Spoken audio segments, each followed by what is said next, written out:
Alrighty, everybody, thank you so much for coming out tonight. I feel like this is my yoga class. Everybody here comes to yoga, so let's begin with an opening Om, if we want. No, I guess we won't Om right now. Because we get pizza. You can't Om when you have pizza in. Okay, maybe don't turn that off.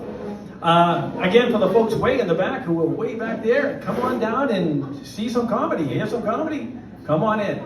Once again, my name is Bill Silvertel. I'm here with my wife and my son and all my neighbors and friends. Thank you guys for coming out tonight to have some fun, get some silliness, and try to take a break from life. And that's what comedy is about.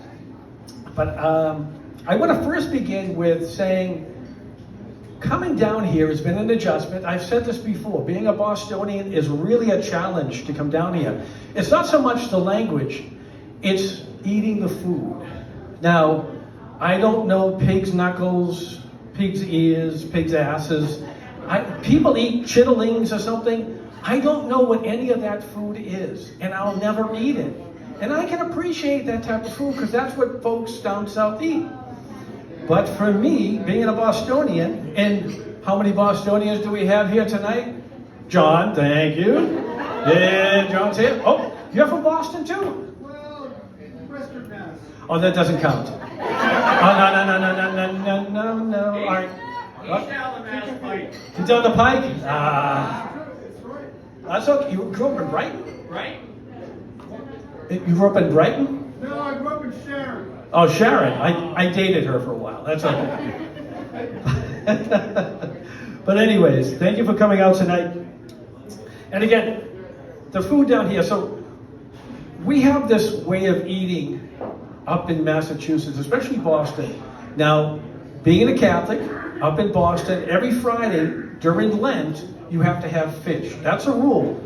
Jesus said, we're not going to eat any meat on Friday. I don't know why Jesus said that.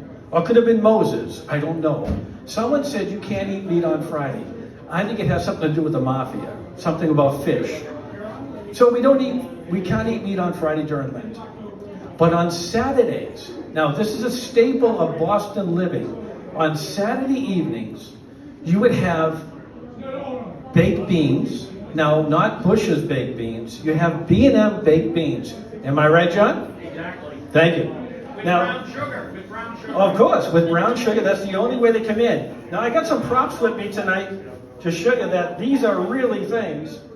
This is what's called B&M baked beans.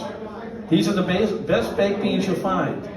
Now, B&M does not stand for bowel movement, okay? Although, if you have enough of these, you will have that area taken care of. B&M stands for Boston and Maine. They've been making baked beans since Christ was an altar server. It's a long time. So, not only would you have baked beans, but you have hot dogs. So, the staple is hot dogs and beans, baked beans. Now, if your parents didn't have enough money, or times were tough, you would have fried bologna. Did anyone ever have fried bologna before? Okay, it's the most disgusting food you'll ever eat. Oh, it is. Oh. Okay. It is disgusting. Oh, so for those of you who don't know fried bologna, you take a frying pan, you put some butter in it, you heat it up to 700 degrees, and you cut the bologna and you put it in, and it becomes this shriveled, bubbling, smelly mess. That's the most disgusting smell that you can never, ever get out of your mind. And if anyone's making bologna, I'm not coming over your house. That's not happening. So, but if you were lucky enough to have hot dogs and beans, you were doing living large. And the other part of having hot dogs and beans, if you were really doing well and your parents were doing really good, you had what we call, was this called anybody? Not you, John. You, John, you know what this is. Large can beans. What's that? Large can beans. No. Very good, though. This is called brown bread. Does anyone know what brown bread is? Okay. Now, oh, come on, man. Now, brown bread is really bread that's been put into a can. And when you try to explain that to people, when you have brown bread for your hot dogs and beans, it's really simple. You just go to the store, not the bakery, not the part where they're making the bread in the other part of the store. No, you go to the aisle and you go to the canned aisle. So you open this up from both sides, you push it out, and it's ribbed for your pleasure, okay? So you can, huh? What did he say? I thought this was going to be a clean show. We're going to get back to that in a bit. Now, you can, that's me, okay? Now don't stand in front of the speaker. So you take the bread out and you warm it up just enough, because it's already baked. You just have to warm it up. You can eat it cold, but don't do that. You warm it up and you put it with butter, and it's on the same plate with your hot dogs and your beans, and the bean juice slides right into the brown bread. It is the best tasting thing in New England. John, you've never had brown bread. No, that's a new one to me. Well, you must have been rich or something, man. You're rich kids from Dorchester. But anyways, that was a big thing. And if your parents are really doing well, now this is real stuff. This is not props. You got brown bread with raisins in it. That's even better. You would live in large if you got raisins in it. That was a good thing to have. And that's kind of living and having this stuff here now is a real treat for me and for Sue, and it's our heritage. It's what we ate constantly on Saturday nights. Because by the rules in Boston, you couldn't eat brown bread and brown beans any other day but Saturday night. That was the rules. I didn't make them, I just followed them. Hot dogs and beans. Hot dogs and beans, baby. Have that. Now, getting them down here, because they don't sell these anywhere in the South. My wife's cousin Kathy came down with her husband, and they brought us presents, and the presents were bags and bags of beans and brown bread, which I found to be the best thing. Now, getting them here was a trick, because you may not know the southern border's closed, but up that Mason-Dixon line, there's customs. You can't get through there now, because I feel as a northerner, and I'm a little worried because there might be any ICE agents here, because if there's ICE agents, I'm heading my ass out of here, because I'm an immigrant to the South. I could be deported at any moment back to Boston. Things are getting wacky, man. You gotta be careful with that. That's a big part of moving down here. So it was a treat to get all these things to be delivered down and we can enjoy them. I'm gonna pivot a moment, because we're supposed to eat healthier as we get older. We're supposed to exercise a little bit more, do a little bit more yoga. And my wife loves yoga. She is one of the best yogis around. And she laughed and laughed. Yeah. No. That's why husband and wife shouldn't do things together.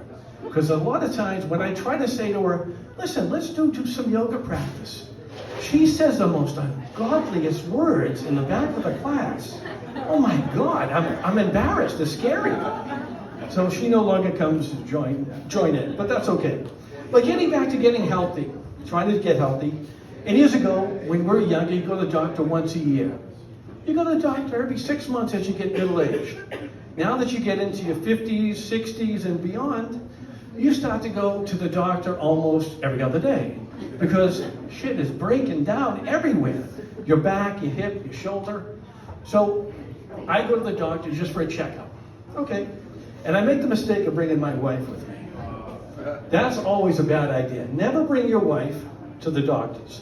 Because I go to the doctors, they bring you in, the 12-year-old who checks you in, does all the paperwork, signs you up, does the blood pressure, sits you down, she goes, do you have any questions? I go, no. How you feeling? Good. Do you want to talk to the doctor about anything? Nope. She leaves. Now, when I bring my wife, and I say that, she goes, oh, no, he's got this and he's got that. 3 hours later, I'm walking out with a laundry list of prescriptions I gotta take. So I don't bring her anymore. I don't even tell her I go. So I went to the doctor, again, with the 12-year-old. She checks me in. The doctor comes in, or the nurse practitioner, because they don't make doctors anymore. Or they don't know where they're at, but they're around somewhere. So the nurse practitioner, doctor comes in, same thing. How you feeling? I said, I'm feeling great. You want to talk about anything? The meaning of life? I don't know. What do you want to talk about? What's going on TV? I'm good. I don't want to have any problems with you. She goes, good. You're on your way. See you in 6 months. Now, my wife says to me a few weeks after that, she says, I'm going for my checkup. I go, okay, that's good. She goes, you want to come along? And I knew right away that I should have said no to that. And she says, well, come along, we'll have breakfast afterwards. We'll make a day of it. And it was when the wives say we're going to make a day of it, you're screwed. You're in for something that you had no idea when you woke up how bad it was going to be. So we have the same doctor. We go to the doctor's office, and we get checked in. Again, the 12-year-old comes in, and my wife is talking to her about everything under the sun. My wife, God love her, I love her like she's my first wife, second wife, everybody. I love her like she's going to be here forever. Oh my God, when am I getting out of this? But anyways, I love her, and it's just so much love that I feel overwhelmed at times with the love. But she says to me, I'm going to sit down with the doctor and talk about everything that's wrong. I said, okay, I'm going to be over here in this chair. I've got my cell phone. I'm going to be watching porn and checking stock quotes. I'm not adding anything to the conversation because they're talking. They're talking about this and that. I don't pay any attention, not one bit, until the 12-year-old who's there doing the first interview says, do you feel safe at home? And I paused what was going on. It was almost a money shot, but I paused it. And I looked, I went back, I go, do you feel safe at home? My wife goes, yeah, of course I feel safe at home. And the girl's reading from her program, do you feel food insecure? And she goes, no. And I'm thinking, I've got baked beans and brown bread. I'm never food insecure, I'm good. So now, Susan goes, no, we're all good. Okay, so the doctor comes in, they go about the same conversation that was just had. 20 minutes later, the doctor goes, okay, hop up on the table. I was like, okay, I'm over here in the chair, I'm on the side. So hops up at the table, and all of a sudden, it's like the movie Transformers where one part of this equipment turns into something else in a flash. They hit the button on the side, these metal legs come shooting out, and all of a sudden they had feet on them. So the feet are out, and the legs are out, and I went, oh, no. Oh, I felt like Lurch. It's not happening here, folks. So, and she goes, oh, you don't have to leave. I go, oh, no, I do. This is lady pot stuff, right? This is lady pot stuff? She goes, yeah, I'm just going to give her an exam. I go, whoa. Okay, when I have a prostate exam, I don't bring my neighborhood in to have me, come on in, Bill's having a prostate exam, watch some guy stick his fist up his backside and dig for diamonds. No, we're not doing that. You know? So I move outside, and women are fine about this. They don't let anything happen. It's great. I sit outside, she goes, we get in the car, we go. I go, so what happens? She goes, oh, I don't know, they take tests, they'll get back to me in a while. I said, okay, that's great. So we go to breakfast, which I have lost my appetite, because the last time I remember being in this position was many years ago when our sons were being born, and I was in the delivery room as a young 20-something-year-old guy with a face mask on. And mind you, I had seen every horror, I've seen Aliens, I've seen every horror movie ever made. And they didn't prepare me for this. They said they did, they lied. And because it's not on the TV show that they showed you, it's in person. And I almost swallowed my tongue and almost fainted. I was like, there's another human coming out of this person. This is really scary. And no, I'm not adding anything to what's going on. The nurses and doctors and everyone's pushing and pulling or whatever they're doing, I don't know. I'm just trying not to faint. I almost fainted like I do in yoga. I almost could have fainted for real that time. And again, I'm standing there looking, going, what am I doing here? And Susan, to her credit, she goes, oh, you were so good during labor. You gave me ice chips. You gave me something to drink.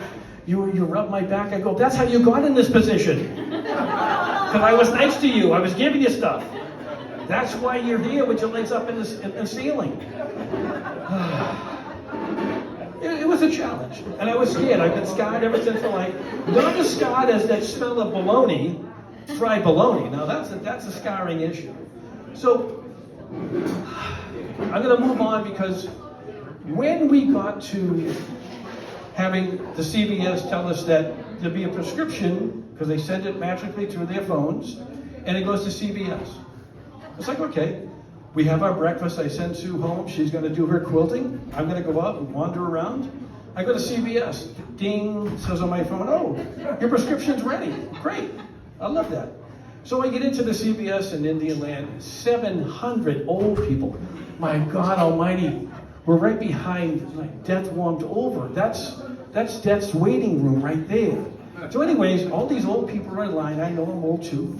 So I go, I'm not waiting here. So I'm just wandering around. And again, this is something you need to do in life, is wander around the alleys, on the walkways of CVS. I'm saying, well, I get toothpaste, yeah, I get this, I get that. And I was scarred because I didn't understand this one aisle I went down. It should have had you show your ID to get down this aisle. Because I walked down the aisle, and I paused. And I went, oh, hello. Do you know they sell these massage instruments at CVS now? They're supposed to be for your neck and your back. These things aren't fitting in your neck and back. Honest to God, I was like, is this a sex shop that I moved into? Since when does CVS do porn? Where's the movies? Where can I rent a porn movie? Because you've got all the instruments here to make this happen. I was absolutely flabbergasted. Kids are running by with candy. I go, don't look. You'll be scarred. Don't look. It's scary, kids. Trust me, and they're never that big. Okay? Nothing is as big as it shows in that box. They all lie. Okay? That's just wrong. That's false advertisement, I think. So anyways, I get a prescription, we go home, and I take care of business as far as moving on to the next part of my phase of life was going on vacation. Now, going on vacation is a lot of fun. We drive most of our vacations. We go to different places. We used to go up north. But driving from anywhere from Florida all the way up to Maine, now I got to stop for a second. I talked about Maine before, and this petition hasn't gone anywhere. I want Maine to be sold. We got to sell Maine. I'm telling you right now. There's 37 people that live there, and 7,000 elk or things with bucks on their heads or something. And God only knows, trees everywhere. Now, I was going to call Trump up and say, listen, we can sell it to Nova Scotia because when we're up in Maine, Nova Scotia's like right there. Sell it to them. We can move on from this. We can sell that land, make some money, get rid of the deficit. We don't need tariffs. We can do these things. So now we're driving. Now you go through, we take 77 to 81, go all the way across. We're heading up to Maine. We're going to see our cousins and friends. We're going to rent a house. Bad idea all the way around. Never stay with family. Oh my God. Oh. Bad idea. So anyways, we're driving up now. You can stop and get your gas. You can stop at the rest area. Now the rest area is anywhere from Florida all the way up, except Massachusetts has some of the nicest rest areas you want to stop at. They have flowers. There's people to greet you. They open the door. There's beautiful men's and ladies' rooms. There's aromatherapy. It's like a spa to go to the bathroom. It's crazy. Except in West Virginia. Okay? Now, is there anyone here from West Virginia? Wait a minute, there's no one here from... Oh, we get two people from West Virginia? Oh man, I'm screwed on this one. Know your audience, Bill. No, actually, West Virginia is really cool. She was Miss America, runner-up for West Virginia. Oh, damn. All right. That's okay. I still love it. All right. Almost heaven. We can stop singing now. So this happened years ago. Miss So USA, I'm sorry. stopping in West Virginia rest areas are great. They have, again, they're perfectly done. Nicely manicured lawns. You go in there, and it's one building with the restrooms. You open the doors, and there's a men's room. There's a ladies' room. And depending what time you go, there might be 100 people, could be just you there. So my wife's going to go that way. And I walk through the door in the men's room, and I stop. And my feet stuck right there. Because when I looked over to the right, all there was stalls. I went, I'm not in the men's room. There's not a urinal to be found here. What is going on? And I'm pausing, I go, oh, and the beads of sweat that could come out. How you can get so nervous so fast. You're panicking. I'm like, feet move, go backwards, get out of here. You're going to get in trouble. I'm not a transgender yet. I can work on it. I can go to that if I have to. If I really have to go to the bathroom. So now I'm standing there, and I'm like, and I hear out of the, by the way, you ladies, you get like stalls forever. The stalls just go on. They just go on. And all of a sudden, I hear the toilet flush, the door opens, I go, I'm screwed. I'm screwed, this woman's gonna scream and yell, there's a man in the ladies' room.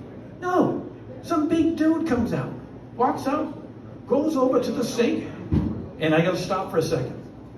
What, and by the way, whoever owns the sinks in here, bravo, okay, in this establishment, because I found, and maybe it's just me, when you go to the sinks to wash up afterwards, you put your hand in, nothing happens.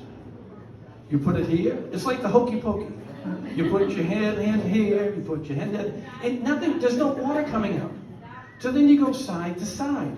It's like, in the name of the Father, and the Son, and the Holy. We're doing the blessings here to get the water to come out. I go to the next sink, the same thing. It's like, there's a red light, but it ain't working. Nothing's coming out, no water's coming out. What am I gonna do? That's always a problem. So now, as the gentleman's finishing up, he walks out like there's no problem. And as he's walking out, I turn and look. And the other time to tell you that you're in the wrong place is there's a big metal box up on the wall that's not in the men's room, okay? And I went, I'm definitely in the wrong world. This is not where I should be. So I turn around, make my way out, and I get out and I look at the door and it says, men. And I know Sue went that way. So just then, one of the attendants came by. I go, excuse me, where's the men's room? He goes, right here. I go, that's a ladies' room. He goes, yeah, we do things differently in West Virginia. You think? Okay. Explain to me, because I'm from the north and I'm really slow at this stuff, so explain to me how this happens. He goes, no, we did a great way of doing this. We've actually got 3 restrooms. You have 3 men's rooms? He said, no, 3 restrooms. There's one here that's never open. There's one here that's men's and one that's ladies. So when the one that needs to be cleaned, we just close it and we just alternate. I go, that is the smartest thing in West Virginia. I love this. You guys got to like patent that and put it out there for the rest of the world. That's a great thing. So now we move on. We're going up to the next state, and when you get to Massachusetts, and again, I'm from Massachusetts, unfortunately sad to say, if you ever stop in Massachusetts, the rest area off of 95, about 10 miles in, don't stop. Because Governor Healy has decided that you don't need to use restrooms. They've been boarded up. It looks like Freddy Krueger's house. They're boarded up. The weeds and grass. When you pull in at nighttime, because it's always nighttime when you pull into these places, those big lights aren't on. All you see is the moon shadows on the building. You hear, wolves howling. So you get out there. The first time we did this, we get out and we look around. It's like, we get back in the car. I go, all there are porta potties up and down. And I go, I'm not going to the porta potties because there's a whole bunch of men sitting in the cars by themselves, or they appear to be in their cars by themselves. So I'm kind of freaked out about this. So don't stop on anywhere in the Massachusetts rest areas. Get off and get a gas station. It's the most creepiest place to go. So we get to Maine. Love getting to Maine. It's a beautiful place. I always kind of rank on Maine, but it's a beautiful spot. We're up in Bar Harbor. Anyone know Bar Harbor? Everyone? Bar Harbor? There you go, Bar Harbor. We know that. Anyone from Boston saying Bar Harbor, you know how you just ruin that word. We just went on vacation, Bar Harbor. All one word, Bar Harbor. Uh-oh. The trains are here. By the way, the 21st century is here. We don't need trains anymore. You can move on from trains. We have trucks and stuff. But again, the trains are coming by. So we get into Maine. And we're with our cousins and friends at this big house, which turned into a ginormous nightmare. And one of the things that happened is that my cousin passed away and he got cremated. And his remains are all the way from New York City to Connecticut to England, up on Mount, what's that mountain up there? Cadillac Mountain. No, Cadillac Mountain. Thank you. He's up in Cadillac Mountain, which is fine. However you want to do your cremains, your last places, that's fine. That's great. Until my cousin showed me the video of how when they go back to Connecticut, her and her sister are going to stop at this place to visit the remains, the cremains. I go, okay. She says, but they had to buy a tree. I says, what do you mean you had to buy a tree? Well, in this place, like a grave, like a cemetery, you buy the plot or you buy the tree, and that's where you can put the remains. I go, okay. So she's got that cat that ate the canary look in her eyes, and she goes, but do you want to see the rest of the video? I go, yeah, sure. So there's the table where it's set up. The people running the place, running the forest, all the little elves are there. So there's a bowl with dirt. There's a bowl with some flowers or potpourri, and there's a bowl with the cremains. Now, I don't get the memo of a lot of things in life, and I didn't get the memo on this, of how this works. Now, you can take a little hand shovel and mix the person into the bowls. Or you can take your fingers and put it all in. Again, it's confusing. I've never understood this. I didn't understand that you could do this. And then you put the remains by the tree. And I was like, damn, put my ass in the ground. I don't want to be put in with the dirt and the stuff. It is so weird. I mean, the world's changing at this gigantic pace that I cannot keep up with. I mean, it's hard enough keeping up with what I'm doing, what Sue tells me to do. That's the hardest thing sometimes, what she's telling me to do. That's the hard part of it too. If you grab a drink, are you guys drinking? Are you guys together? No sleeping here. Am I sleeping? Anyone sleeping? No sleeping in the... No sleeping. But, and again, going into Maine, coming out of Maine, is a whole different thing. Now, I've said this before. Coming back was great. Coming back home, we love the South. We love the people in the South. We love living here. We get some amazing neighbors. And I found this way, and I said this before, but it needs to be said again because I find that too many people are taking my job away. Now, I've got a job at Aldi's. Does anyone go to Aldi's? Anyone work at Aldi's? No? And no one works at Aldi's. Anyone been to Aldi's? All right, we been to Aldi's. All right, we've been to Aldi's. Okay. Now, the best thing you can do at Aldi's is they do everything with quarters. They put a quarter, 25-cent piece, into the cart. You pull the cart out, and you go out shopping. You have to put your cart back in to get your quarter back. And I'll tell you one thing. There's some rich people down here because they leave those carts unattended. So I found a way to make myself a few bucks every day. Bill, you talk to Tom, he does that. That's what I'm, see, that's what's the problem. You're taking away my business. My profits are down. So I just hang out in front of the, in front of the Aldi waiting for old people that don't want to take the cart back. And I always pretend, oh, I forgot my quarter. And they go, it's okay, Sonny, you can take that. And that's a fun thing to do. You can just work the quarter thing. That's always fun to do. And I'm hoping someday soon, that either Aldi's or Harris Teeter or Publix will help me get some of the most important staples in my life so I can live as a happy Yankee down the south, getting my B&M, baked beans, brown bread, and no bologna. I want to thank you all for coming out tonight. Thank you much for coming out and having a fun time. I got Joe coming up back in again. Come on back here, my friend.